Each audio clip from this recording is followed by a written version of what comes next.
안녕하세요. 저는 이제 막 신혼의 단꿈에서 깨어난 지 얼마 안 된 30대 새댁입니다.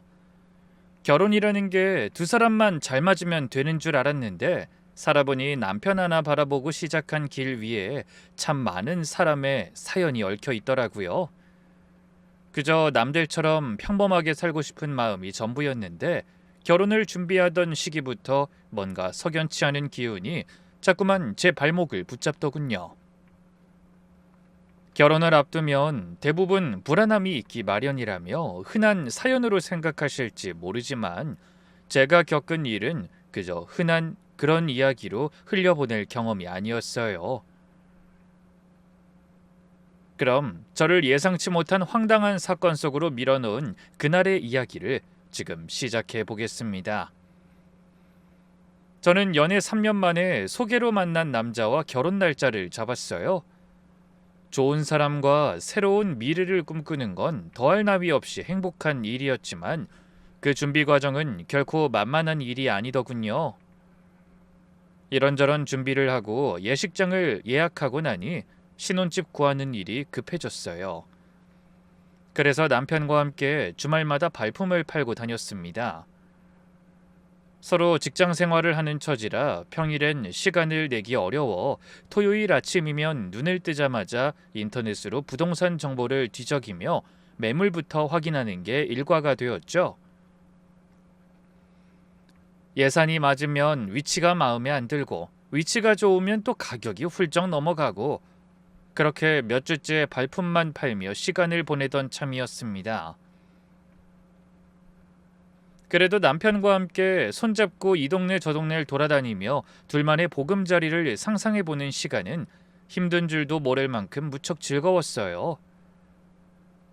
그날도 저희는 여느 주말과 다름없이 근처 부동산에 들러 매물을 몇 곳 둘러보고 마지막으로 소개받은 집까지 살펴본 뒤 사무실로 돌아와 계약 조건이나 이사 날짜를 확인하고 있었습니다. 저는 그날 본 집이 마음에 드는데 남편은 몇 군데를 더 돌아보고 싶다고 하더군요.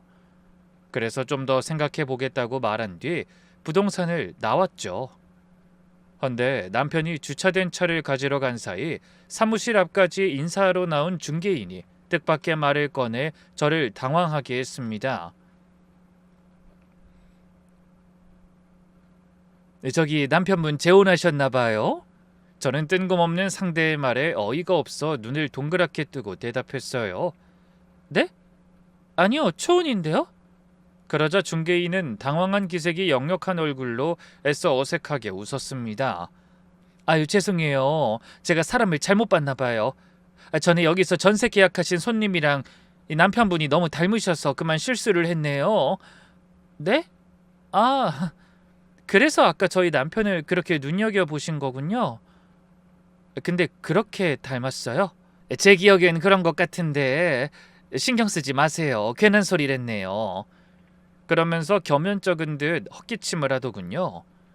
저는 은근히 기분이 나빴지만 제가 계속 신경 쓰는 티를 내면 중개인이 미안해할까봐 별일 아니라는 듯 넘어가려 했습니다. 하지만 겉으로만 웃어 넘겼을 뿐 차를 탄 뒤에도 계속 창밖만 바라보며 중개인의 말을 곱씹게 되더라고요. 사람을 착각한 것 치고는 표정이 너무나 확신에 차 있던 것 같아 계속 마음에 걸렸습니다. 그러고 보니 만난 지 3년이 다 됐는데 난 이 남자의 연애사에 대해서 아는 게 너무 없네. 그도 그럴 게 저는 남편의 과거에 대해 시시콜콜 캐물은 적이 한 번도 없었어요. 그럴 필요를 느끼지 못했던 것도 있었지만 현재의 마음이 진심이면 충분하다고 여겼기 때문에 그런 거죠. 남편도 저에게 지난 이야기를 먼저 꺼낸 적이 없고 저 역시 굳이 묻지 않는 게 배려라고 생각했어요. 하지만 그 순간만큼은 제가 남편의 과거에 관해 아는 게 없다는 게 후회되고 그동안 가졌던 믿음에 처음으로 가느다란 금이 가는 기분이었습니다. 결혼을 코앞에 두고 그런 사소한 일에 마음을 쓰는 게 유난스러운가 싶었지만 한번 고개를 든 의심은 좀처럼 사그라들지 않았어요. 그래서 결국 저는 출발한 지 10분 만에 남편에게 이런 말을 건넸습니다. 자기야, 나 갑자기 급한 일이 생각났거든. 저기 지하철 앞에 좀 세워줄래? 집은 다음 주에 다시 알아보자. 뭐? 그런 말 없었잖아. 무슨 일인데? 아, 친구들이랑 만나기로 한 걸 깜빡했어. 그동안 만나자는 거 계속 바쁘다고 미뤘는데 결혼 앞두고 있으니까 그러기가 쉽지 않네. 맨날 안 만나다가 갑자기 청첩장 내놓기도 민망할 것 같아서 이번엔 나가려고. 그렇게 둘러대며 서둘러 남편의 차에서 내렸습니다. 굳이 약속 장소까지 데려다 주겠다는 걸 친구와 지하철에서 만나기로 했다며 둘러대느라 식은땀이 다 나더라고요. 결국 남편을 먼저 보낸 저는 뒤이어 오는 택시를 잡아 타고 조금 전에 떠나온 그 부동산으로 다시 돌아갔습니다. 그대로 그냥 집에 갔다가는 아무것도 못하고 혼자 끙끙 앓기만 할 것 같다는 생각이 들더라고요. 괜히 남편한테 말을 꺼냈다가 서운한 소리를 듣기도 싫었고, 무엇보다 이 중개인의 말을 제대로 확인하지 않고는 도무지 마음이 놓이지 않을 것 같았어요.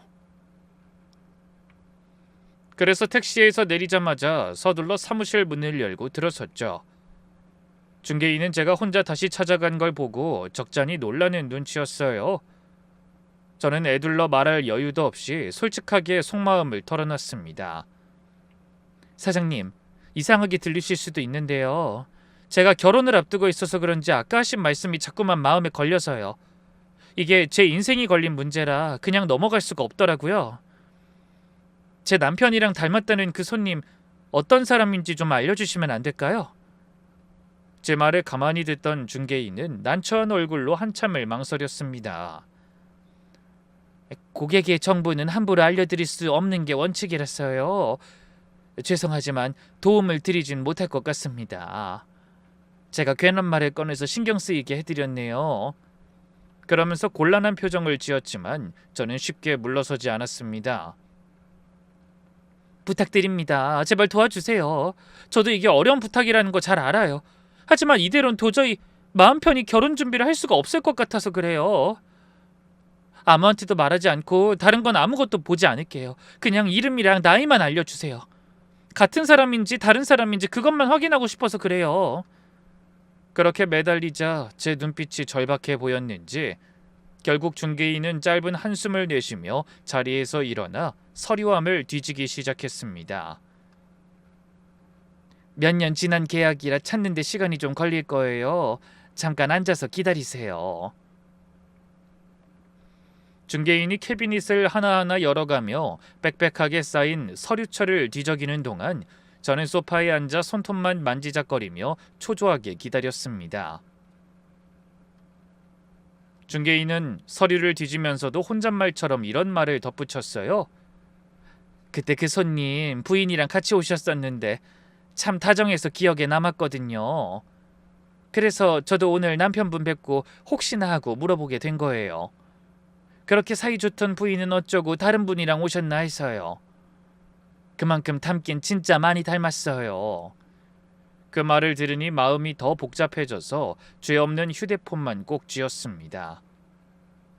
중개인은 한참을 뒤적인 끝에 파일 하나를 꺼내 제 앞에 조심스럽게 내려놨어요. 그러고는 계약서에 쓰인 이름을 볼 수 있도록 제 쪽으로 밀어줬죠. 저는 두근거리는 가슴을 부여잡고 임차인란에 적힌 이름을 확인했습니다. 순간 저도 모르게 마음이 탁 놓이며 저절로 헛웃음이 새어나왔어요. 남편의 이름과는 전혀 다른 생전 처음 들어보는 낯선 이름이더라고요. 저는 중개인을 향해 살짝 웃어 보이며 말했습니다. 아, 그냥 다른 사람이었네요. 제가 괜히 예민하게 생각하면서 이상한 오해를 했나 봐요. 그러면서 안도의 한숨을 쉬었죠. 그냥 얼굴이 비슷한 사람이었나 보네. 세상에 닮은 사람이 셋은 있다더니 딱 그런 경우인가 봐. 전 일부러 남편까지 따돌리고 10분 만에 부동산으로 다시 돌아온 게 민망해 얼른 자리를 뜨려고 했습니다. 그런데 계약서를 돌려주려던 찰나 서류 뒤쪽에 붙어있던 신분증 사본이 우연히 눈에 들어왔어요. 별 생각 없이 흘낏 시선을 준 그 순간 저는 눈을 의심할 수밖에 없었습니다. 신분증 사진 속 짙은 눈썹과 눈매를 가진 남자가 제 남편과 너무나 닮아 있었기 때문이죠. 얼마나 놀랐는지 순간적으로 말문이 막히는 기분이었어요. 그때 굳어버린 제 표정을 본 중개인이 조심스레 입을 열었습니다. 어머, 사진 보셨어요? 놀라셨죠? 근데 사진보다 실물이 훨씬 더 닮았어요.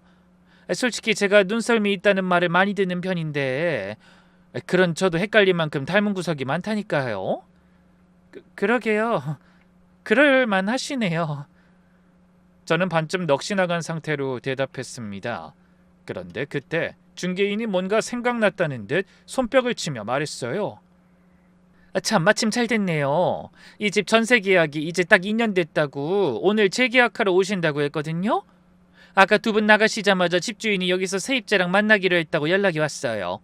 괜찮으시면 잠깐 기다렸다가 직접 얼굴 한번 보고 가실래요? 네? 직접요? 저는 잠시 망설였습니다. 이미 다른 사람이라는 걸 확인했으니 그쯤에서 돌아서는 게 맞다는 생각이 들었거든요. 하지만 사진이 너무 닮아 슬쩍 궁금증이 있는 것도 사실이었습니다. 사진만으로도 그렇게 닮았는데 실제로는 어떤 느낌일지 호기심이 일더라고요.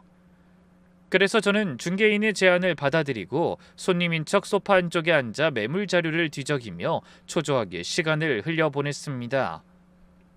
괜히 심장이 두근거려 종이에 적힌 글자가 눈에 잘 들어오지도 않았죠. 그렇게 1시간쯤 지났을까요? 부동산 문이 열리는 소리가 나자 연세가 지긋해 보이는 아주머니가 먼저 들어오셨어요. 중개인과 꽤 친분이 있는 사이인지 무척 반갑게 안부를 주고받더군요. 그러다 또 5분쯤 지난 후 이번엔 한 남자가 사무실 안으로 성큼성큼 걸어 들어왔습니다. 무심코 고개를 들던 저는 놀란 마음에 하마터면 자리에서 벌떡 일어설 뻔했어요. 얼굴도 얼굴인데 이 걸음걸이까지 아주 비슷하더라고요. 물론 쌍둥이처럼 닮은 수준은 아니었지만 두 사람을 번갈아 시간차 두고 본다면 가족이 아닌 다음에는 충분히 착각할 정도였습니다. 저는 애써 태연한 얼굴로 조용히 앉아 있다가 그 사람들이 볼일을 마치고 밖으로 나가는 모습까지 지켜본 뒤에야 얼떨떨한 마음을 안고 부동산 문을 나섰어요. 세상에 참 신기한 우연도 다 있네. 어쩜 닮아도 저렇게 닮아?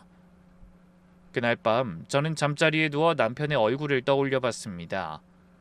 반듯한 이마와 오뚝한 콧날, 살짝 미소 짓는 듯한 인매까지 몇 시간 전에 본 그 남자의 얼굴과 놀라울 정도로 비슷했죠. 하지만 제가 걱정했던 일은 아니라는 사실에 다시 한번 안도의 한숨을 내쉬었습니다.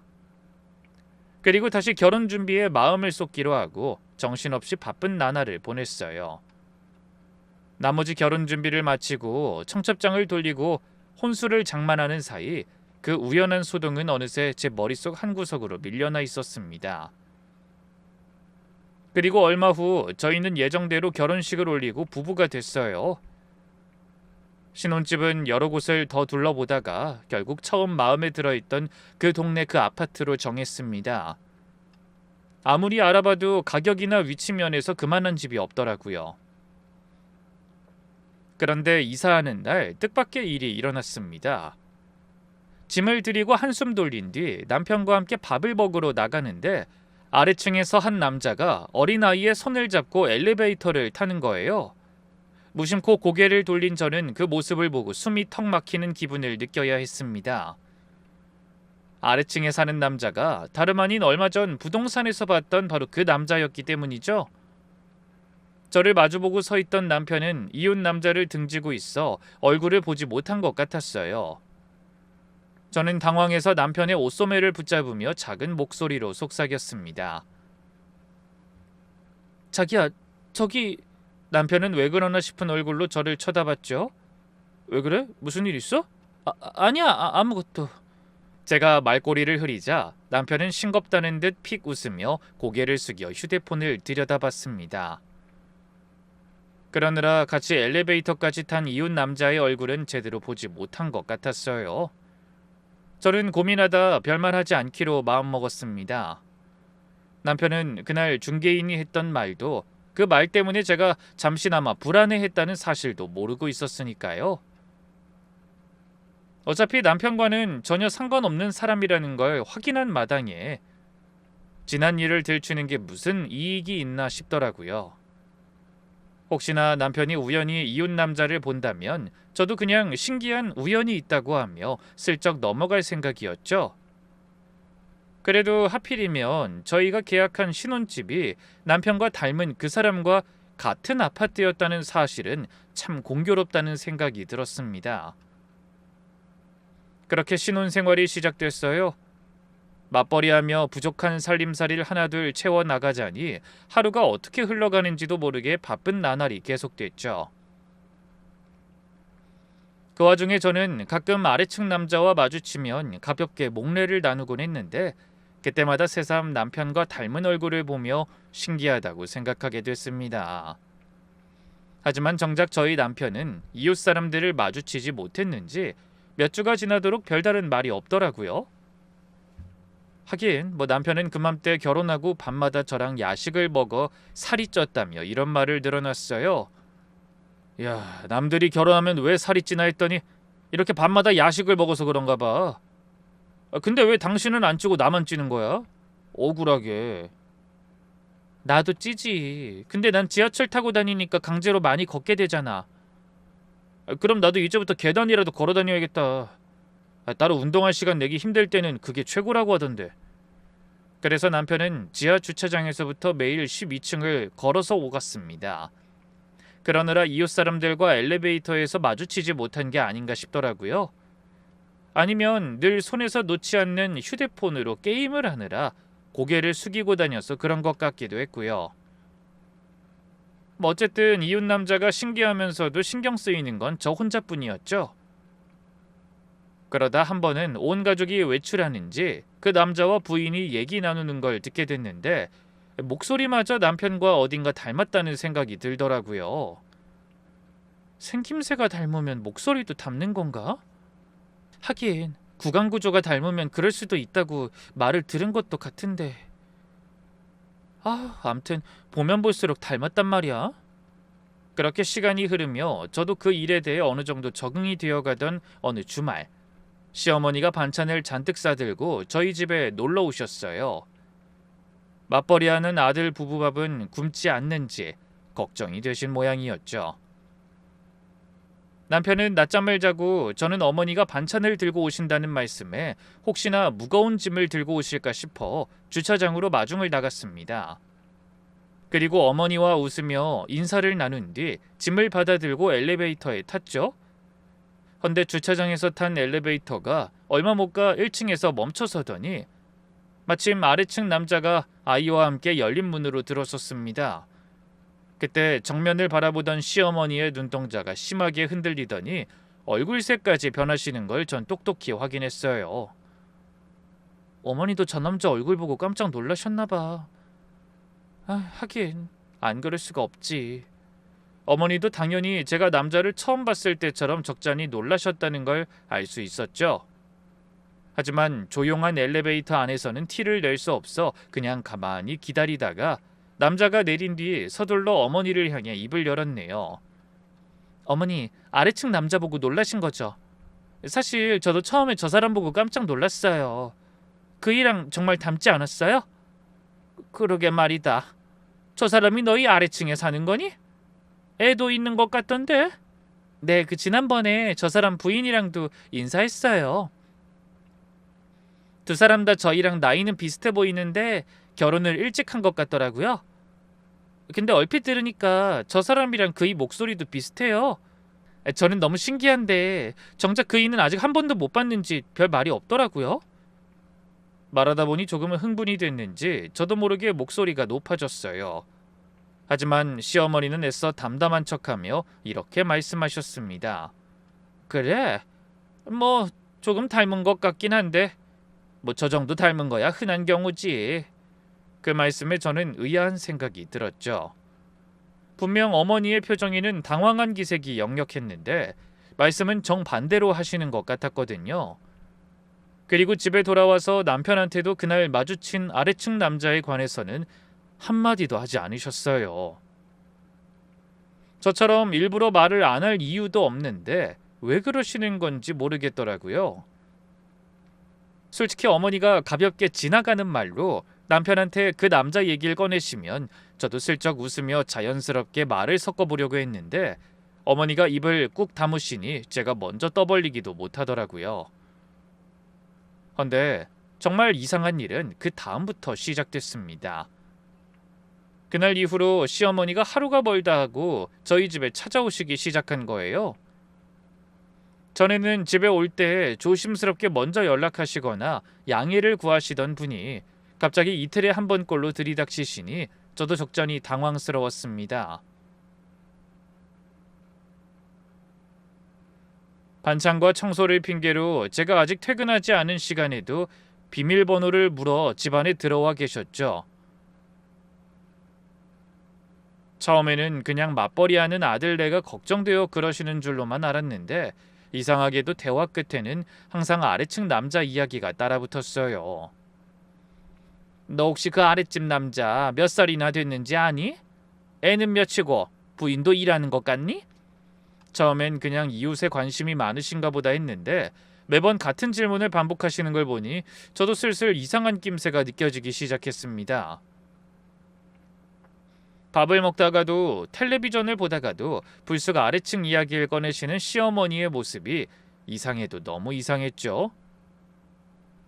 어머니 대체 왜 저러시는 거지? 물론 나도 놀랄만한 일이라는 건 알지만 저렇게까지 집착에 가깝게 관심을 갖는 게 정상적인 일인가?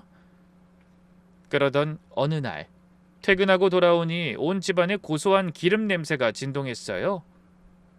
식탁에는 어머니가 정성껏 부친 부침개가 놓여 있었죠.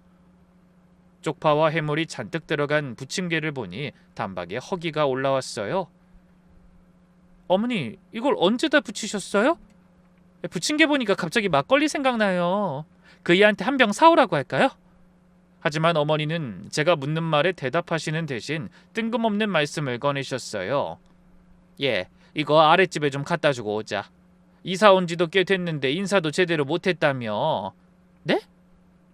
아니 어머니 굳이 그렇게까지 할 필요는 없는데 나중에 제가 그 일랑 같이 한번 가서 인사할게요. 아니야. 그래도 이웃끼리 그런 게 아니지. 원래 이사 오는 날 떡이라도 돌렸어야 하는 건데 내가 어른이 돼가지고 그런 거에 신경을 못 썼다. 그러니까 지금이라도 얼른 가자. 내가 같이 가주마. 저는 생각지도 못한 시어머니의 행동에 어안이 벙벙했습니다. 인사를 하려면 오다 가다 자주 마주치는 옆집이 먼저일 텐데 어머니가 옆집 얘기는 입에 담지도 않으시고 갑자기 아래층에 인사를 가자고 서두르셨으니까요. 하지만 막무가내로 밀어붙이시는 어머니의 고집을 꺾을 수가 없어 저는 내키지 않는 발걸음으로 집을 나섰습니다. 부침개 접시를 든 채 앞장서서 아래층으로 내려가 초인종을 누른 거죠. 잠시 후 문이 열리고 사람 좋아 보이는 안주인의 얼굴이 나타났어요. 저희의 갑작스러운 방문에도 반갑게 웃어주며 집안에 들어오라고까지 하더군요. 어머, 부침개 정말 맛있겠네요. 언제 이런 걸 다 준비하셨어요? 잠깐 들어와서 차라도 한잔하고 가세요. 어서요. 저는 괜찮다고 손살에 쳤지만 어머니는 마치 예정된 일이라도 되는 듯 거침없이 집 안으로 들어가셨어요. 그러고는 안주인이 차를 준비하겠다고 주방으로 들어간 사이 집안을 여기저기 두리번거리며 큰 소리로 말씀하시더군요. 아유, 집이 너무 깨끗하네요. 애기 엄마가 깔끔한 성격인가 봐요. 집 구경 좀 해도 될까요? 어머, 별로 볼 건 없는데 편하게 구경하세요. 안주인의 허락이 떨어지자마자 어머니는 기다렸다는 듯 온 집안을 휘젓고 다니셨어요. 거실 벽에 걸린 사진과 신발장 위에 놓인 물건들까지 꼼꼼히 눈으로 훑으시더니 급기야 안방 문까지 열고 슬쩍 안을 들여다보셨습니다. 평소 어머니답지 않은 무례한 행동에 민망해서 몸둘 바를 모르겠더라고요. 그래서 슬쩍 다가가 어머니의 귓가에 대고 속삭였어요. 어머니, 이제 그만 보세요. 실례해요. 주인이 괜찮다고 하잖니. 그냥 집이 예뻐서 구경하는 건데 뭐. 그러더니 대뜸 주방을 향해 큰 소리로 물으셨습니다. 근데 이 집 사장님은 아직 퇴근 전인가 보네요. 아, 네. 오늘 하필 회식한다고 해서요. 아마 늦을 거예요. 아빠는 다음에 기회 되면 인사드릴게요.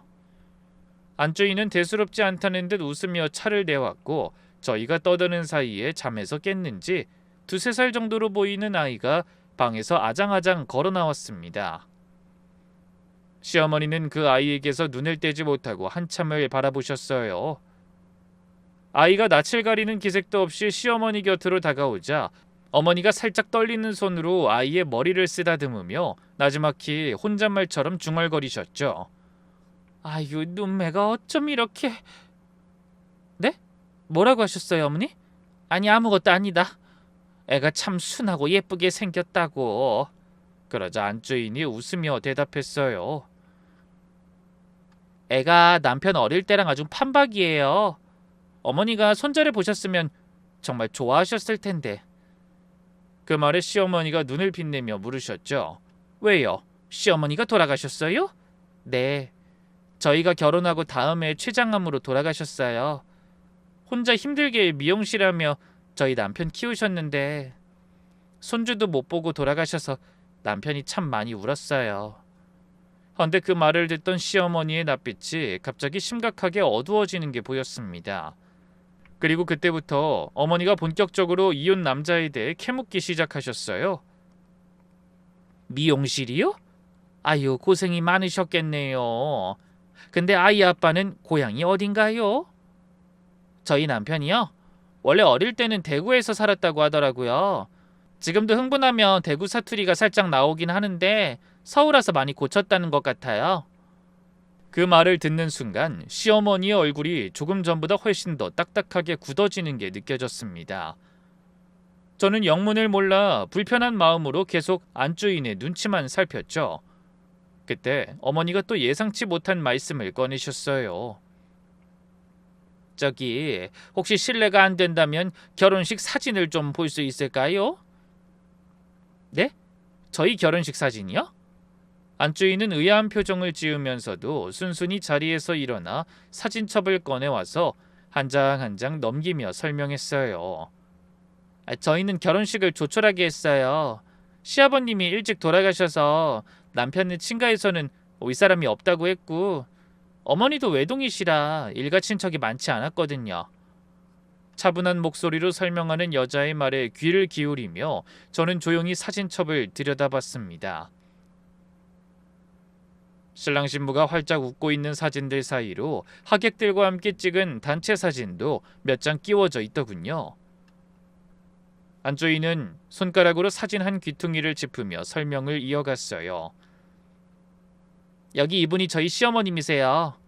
이때까지만 해도 정정하셨는데 그 이듬해 갑자기 암으로 진단받고 반년도 못 버티셨어요. 평생 고생만 하셨다고 들었는데 너무 안타까웠죠. 그런데 그 순간 여자가 가리키는 사진을 뚫어지게 바라보던 시어머니가 갑자기 자리에서 벌떡 일어나셨습니다.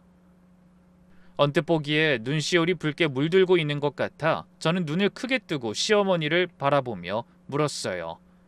어머니, 갑자기 왜 그러세요? 어디 안 좋으세요?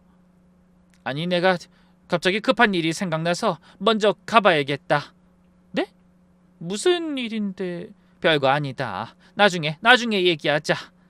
그러더니 제가 붙잡을 새도 없이 황급히 신발을 신고 밖으로 나가버리셨어요.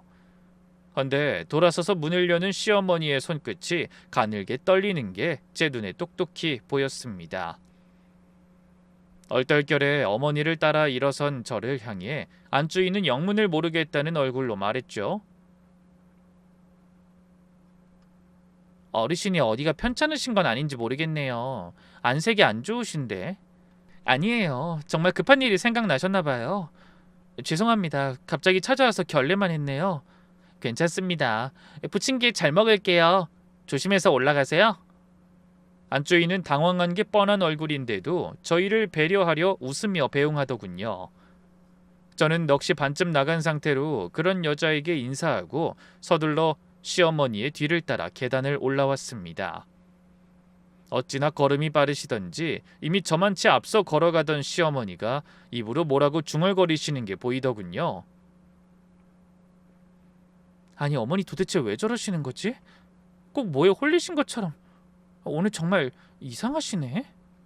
그러더니 저희 집에 오셔서도 아무 말씀 없이 가방만 챙겨 들고 아들 얼굴은 보지도 않은 채 서둘러 시댁으로 돌아가셨어요.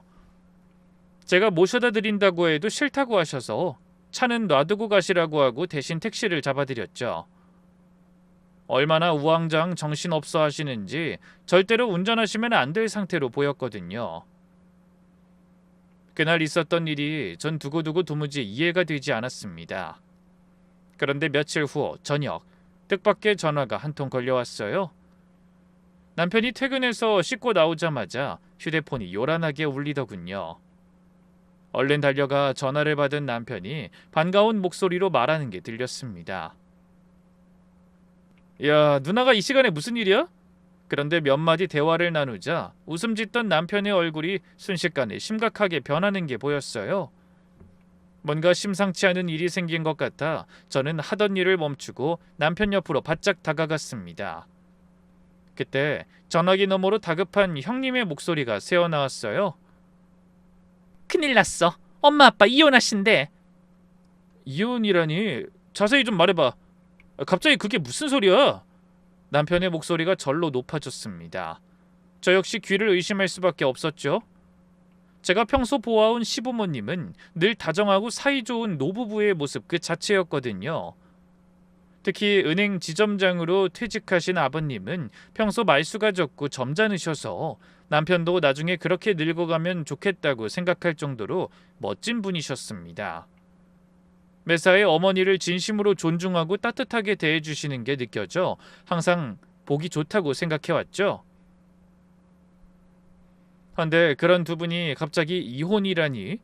아무리 황혼 이혼이 난무하는 시대라고 하지만 그건 다 다른 사람들 얘기라고 생각해오던 저는 말문이 막힐 정도로 놀라고 말았습니다. 형님은 잔뜩 흥분한 목소리로 소리치듯 말했어요. 엄마가 며칠 동안 말도 안 하고 계속 우시더니 오늘 아침에 아빠한테 이제 그만 끝내자고 하셨대.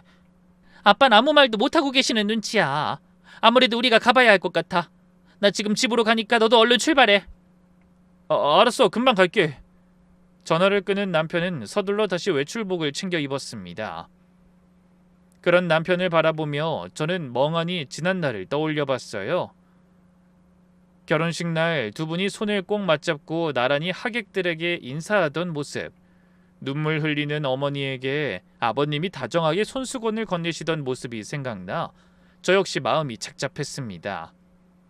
그때 남편이 차키를 들고 밖으로 나가려 했어요.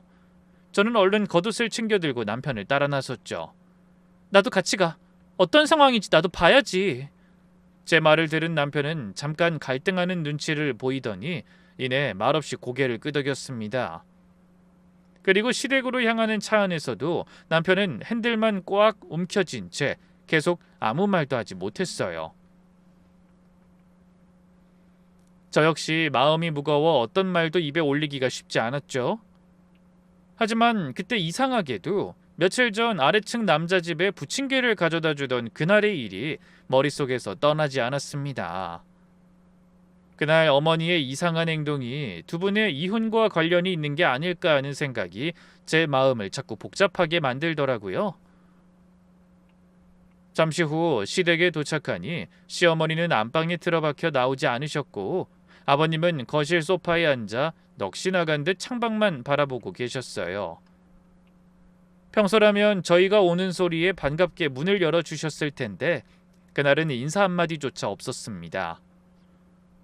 남편이 안방문을 두드리며 소리쳐도 마찬가지였죠. 엄마 나왔어. 문 좀 열어봐요. 몇 번이고 계속 어머니를 불렀지만 역시나 방 안에서는 아무런 기척도 없었습니다. 그러다 남편의 누나가 도착했지만 결과는 같았어요.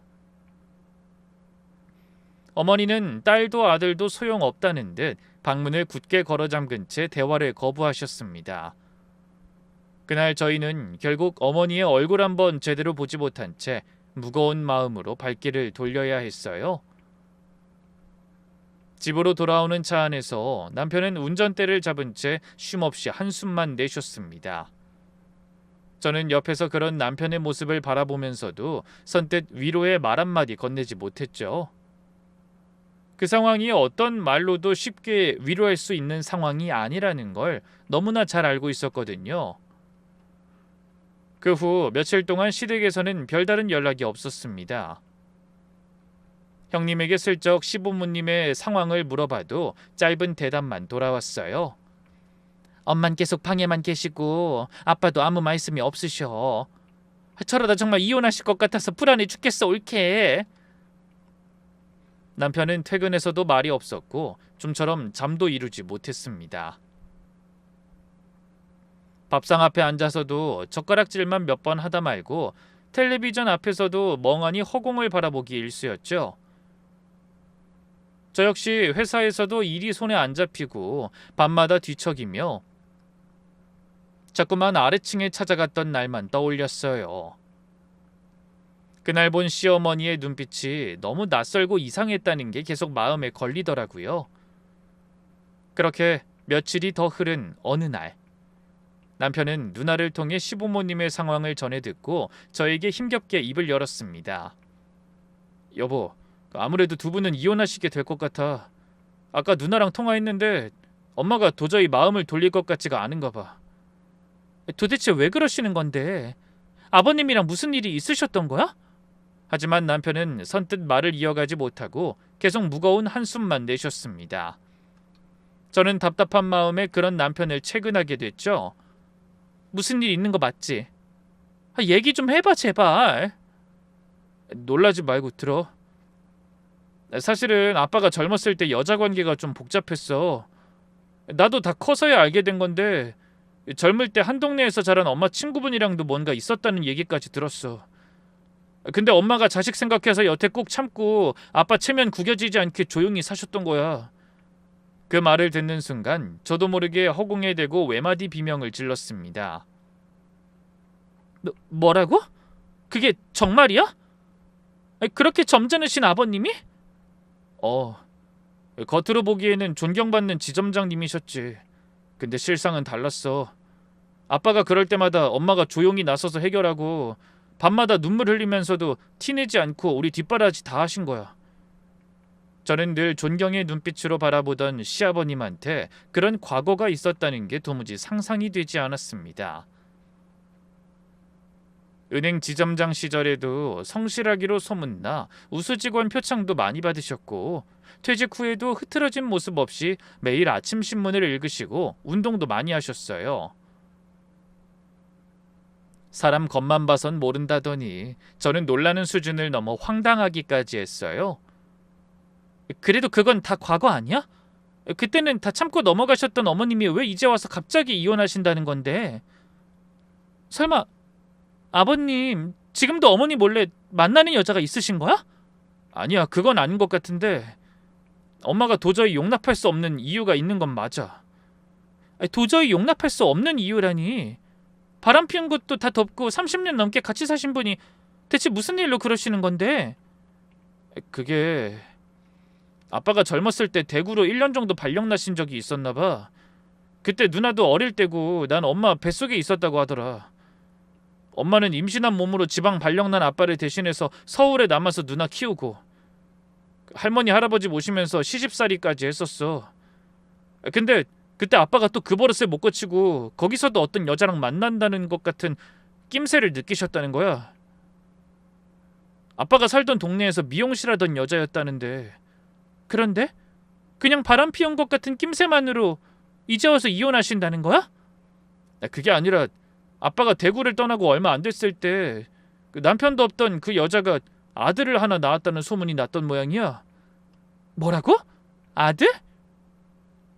대구와 미용실 그리고 아들, 그 세 단어를 듣는 순간 저도 모르게 온몸에 소름이 돋았습니다. 며칠 전 부침개를 가지고 찾아갔던 아래층에서 들었던 말이 그대로 겹쳐서 떠올랐거든요. 자기야 잠깐만, 아버님이 바람 피운 상대가 대구에서 미용실 하던 여자라는 거야? 누나한테 그렇게 들었어.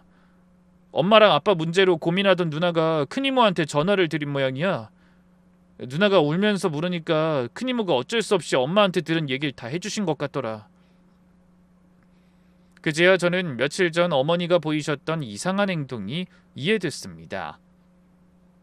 엘리베이터에서 아래층 남자를 처음 본 순간 어머니는 뭔가 심상치 않은 기운을 느끼신 게 틀림없었어요.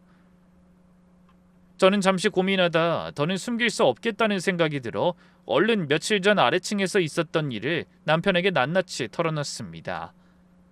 그러는 김에 부동산에서 들었던 말과 잠시나마 남편을 의심했던 제 마음까지 숨김없이 모조리 밝혔네요. 그 말을 듣고 난 남편도 눈을 커다랗게 뜨며 믿기 힘들다는 표정으로 되물었어요. 뭐야? 그러니까 당신은 우리가 집 보러 갔던 그 부동산에서부터 나랑 닮은 남자를 봤다는 거야? 근데 그 남자가 우리 아래층에 살고 그 집에 엄마가 찾아갔었다고? 어머니가 그날 아래층 부부 결혼식 사진에서 돌아가신 남자의 어머니를 보셨어. 대구에서 미용실 하면서 혼자 아들 키웠다는 얘기도 다 들으셨고. 남편은 사색이 된 얼굴로 입을 떡 벌린 채 아무 말도 하지 못했습니다. 그리고 한동안 말없이 마음을 다스리더니 이내 저를 데리고 시댁으로 달려갔죠. 저희가 현관에 들어서자 먼저 와 있던 형님이 초조한 얼굴로 입을 열었어요. 큰일이다. 엄마가 며칠째 식사를 안 하셔. 죽을 만들어 왔는데 그마저도 싫다고 저렇게 꼼짝을 안 하셔. 억지로 열고 들어갔다가 더 자극하게 될까봐 아무것도 못하고 있었어. 아빠는 뭐 하셔? 아빠는 서재에서 꼼짝도 안 하셔. 입이 10개라도 무슨 할 말이 있겠어. 형님의 목소리에는 시아버지에 대한 원망이 가득 담겨 있었습니다. 남편은 누나의 어깨를 다독이고 곧장 안방 쪽으로 걸어갔어요. 그리고 방문 앞에서 애절하게 시어머니를 불렀습니다. 엄마, 밖으로 나와서 우리랑 얘기 좀 해요. 잘못은 아빠가 했는데 왜 엄마가 밥도 못 먹고 이러고 있어. 우리 이제 어린애들 아니잖아요. 예전처럼 엄마 혼자 다 감당하면서 참기만 할 필요 없어. 우리 다 엄마 편이니까 아무 걱정하지 말고 나와요. 정말이야. 다행히 그런 남편의 말을 들은 시어머니가 조용히 방문을 열고 나와주셨어요. 며칠 새 몰라보게 수척해지신 모습에 저는 가슴이 철렁 내려앉았습니다. 눈은 퉁퉁 부어있고 볼은 쏙 들어간 상태였어요. 남편이 조심스레 다가가 시어머니의 손을 잡으며 입을 열었습니다. 엄마, 나 그때 대구에서 있었던 일 다 들었어.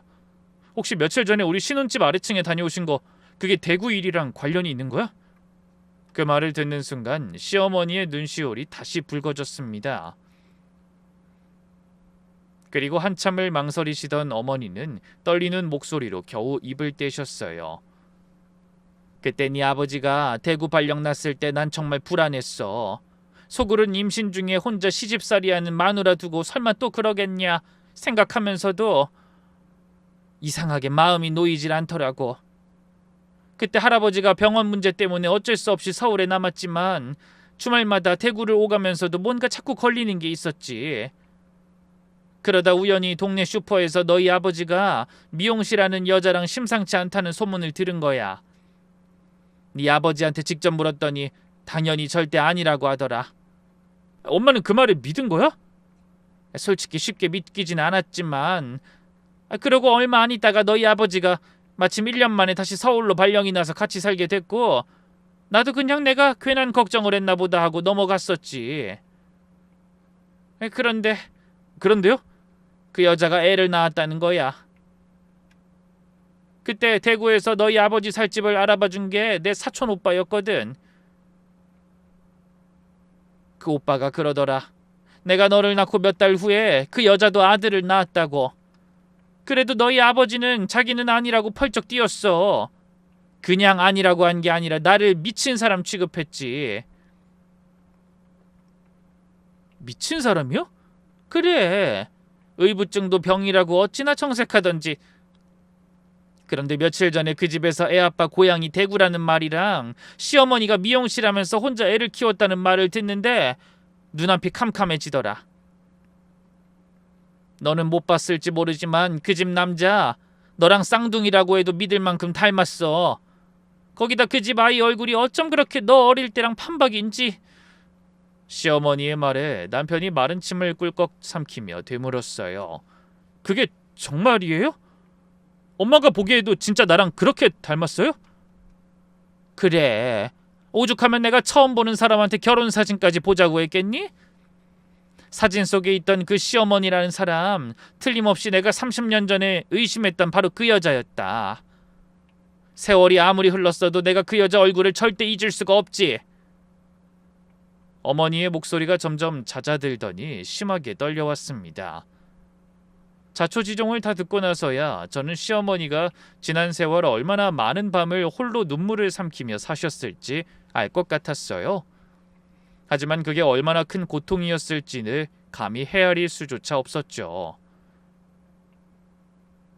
겉으로는 늘 인자하고 평온해 보이셨던 분이었기에 그 안에 그토록 오랜 세월 묵혀둔 상처가 있었다는 사실을 전혀 짐작도 못하고 있었습니다.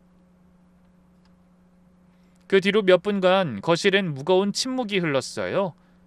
남편은 아무 말도 하지 못한 채 그저 어머니의 손만 꼭 붙잡고 있었고 저 역시 무슨 말을 해야 할지 몰라 그저 두 사람을 지켜보는 수밖에 없었습니다. 어머니는 지난 30년의 세월을 한꺼번에 되돌아보듯 낮게 가라앉은 목소리로 말씀을 이어가셨어요. 그동안 살면서도 몇 번이고 그때 일이 마음에 걸렸었다. 그런데 그때마다 애써 아니겠지. 내가 예민했던 거겠지. 그렇게 다독이며 살아왔어. 그러면서 혹시나 내 질투심으로 너희 아버지 명예에 흠이라도 날까봐 정년퇴직할 때까지 꼭 참고 아니라던 그 말을 믿으면서 버텼다. 근데 그날 그 남자를 보고 나니까 내가 얼마나 어리석었는지, 너희 아버지가 나를 얼마나 오랜 시간 속이고 기만해 왔는지를 똑똑히 깨닫게 됐어. 그 말씀을 듣던 남편이 소리 높여 시아버지를 불렀습니다. 계속 침묵으로 일관하던 아버님은 결국 아들의 외침을 이기지 못하고 힘없이 서재 밖으로 걸어 나오셨어요. 늘 반듯하던 어깨가 그날따라 잔뜩 움츠러든 것 같이 보이더군요. 시어머니는 그런 아버님을 향해 지금껏 참아왔던 서러움을 한꺼번에 쏟아내듯 목소리를 높이셨습니다.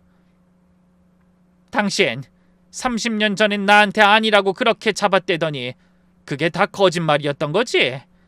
나 이제라도 확실히 밝혀야겠어. 그 여자가 낳은 아이 당신이랑 정말 아무 상관없는 애가 맞는지 오늘 이 자리에서 똑바로 말해봐. 아버님은 그런 시어머니의 물음에 아무런 대답도 하지 못한 채 그저 고개만 떨구고 계셨습니다. 평소 같으면 근엄한 표정으로 가족들을 호령하셨을 뿐이 그날은 입 한 번 떼지 못하고 굳은 얼굴로 시선을 피하기만 하시더군요. 그 침묵이 모든 것을 말해주는 것 같아 가슴이 답답해져 왔습니다.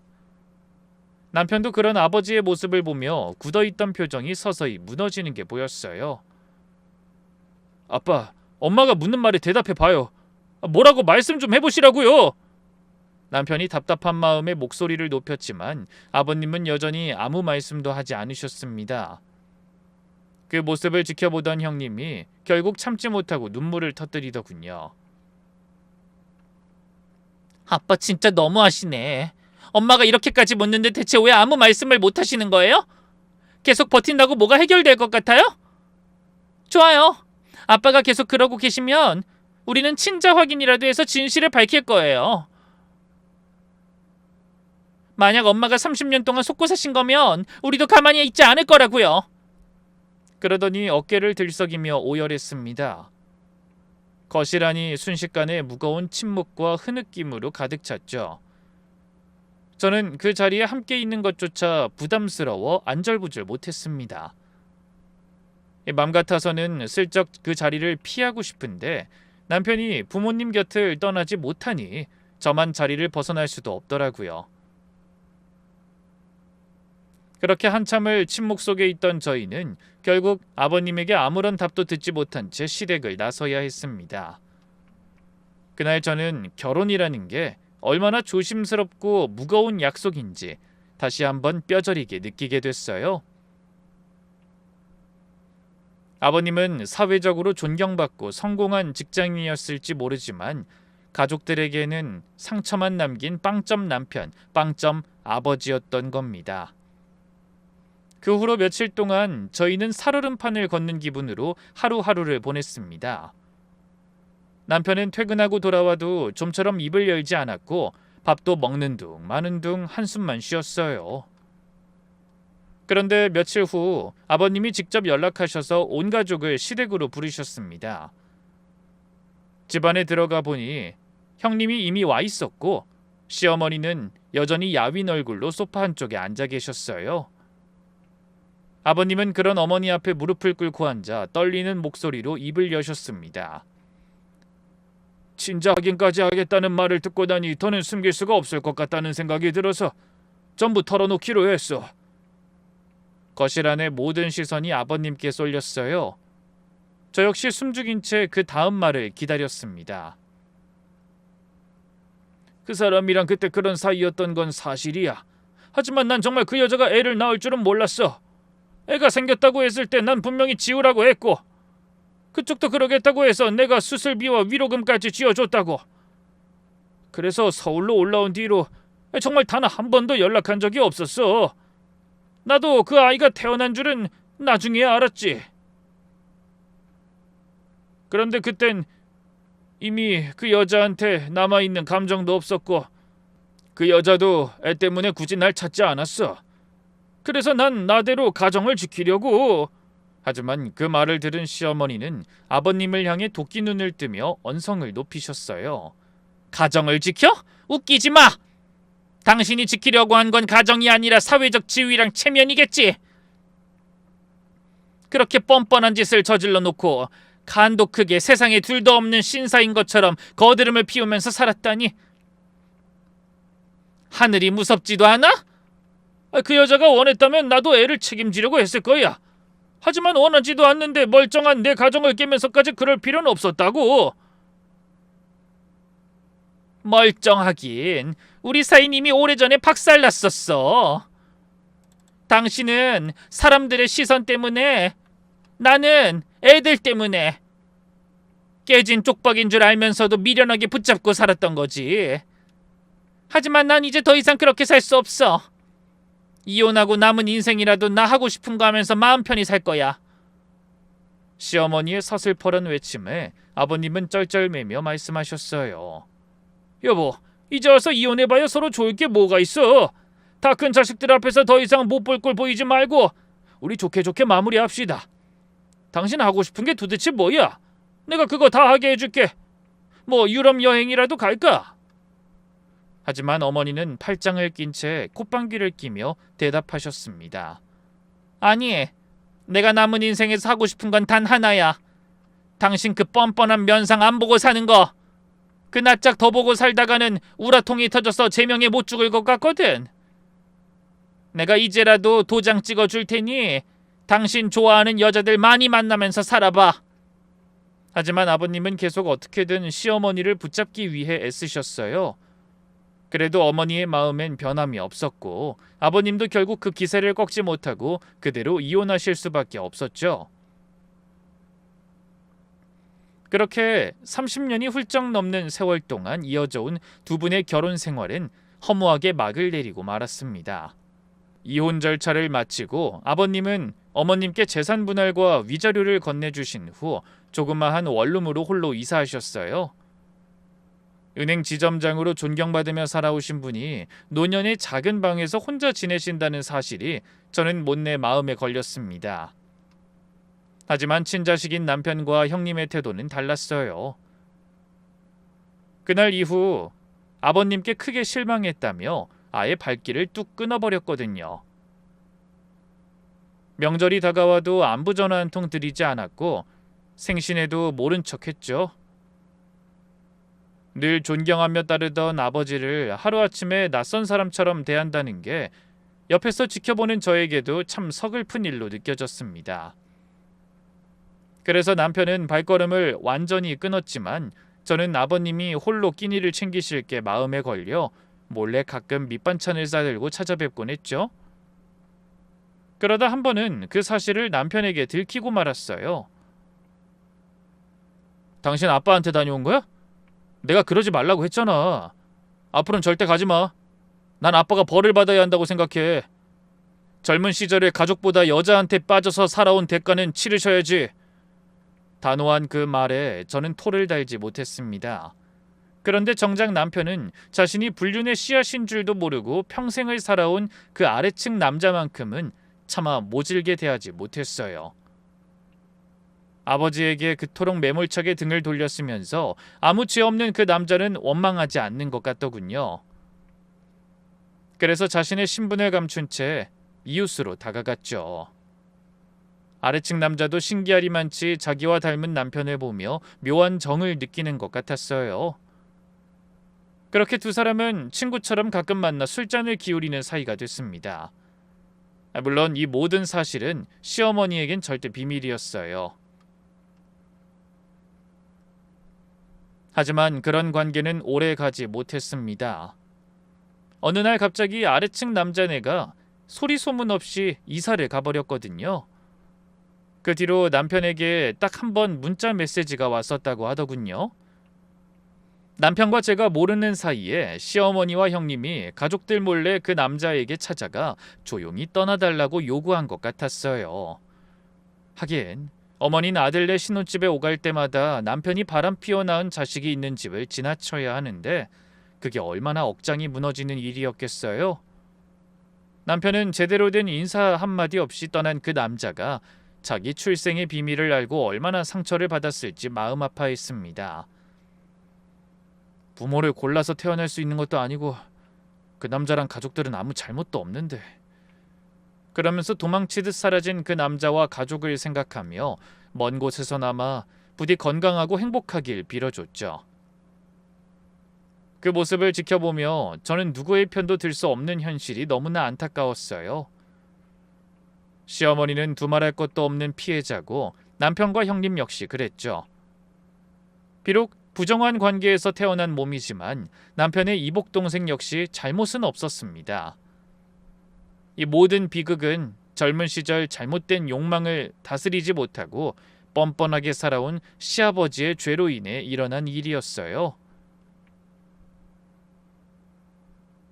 한 사람의 그릇된 행동과 판단으로 얼마나 많은 사람들이 불행에 빠지게 되는지 저는 이번 일을 통해 분명하게 깨달았습니다. 그리고 아무리 덮으려 노력해도 한번 저지른 잘못은 어떤 방식으로든 밝혀져 남은 삶에 먹구름을 들이운다는 것도 배웠네요. 그래서 저희 부부는 손가락 걸고 약속했습니다. 앞으로 두 사람이 살아갈 날들 앞에 또 어떤 일이 기다리고 있을지 알 수 없지만 적어도 서로에게만큼은 숨기는 것 없이 솔직하게 살아가자고요. 그럼 오늘 이 사연에 함께해 주신 여러분 역시 거짓과 부끄러움 없는 하루 살아가시길 바라며 저는 이만 물러가겠습니다. 감사합니다.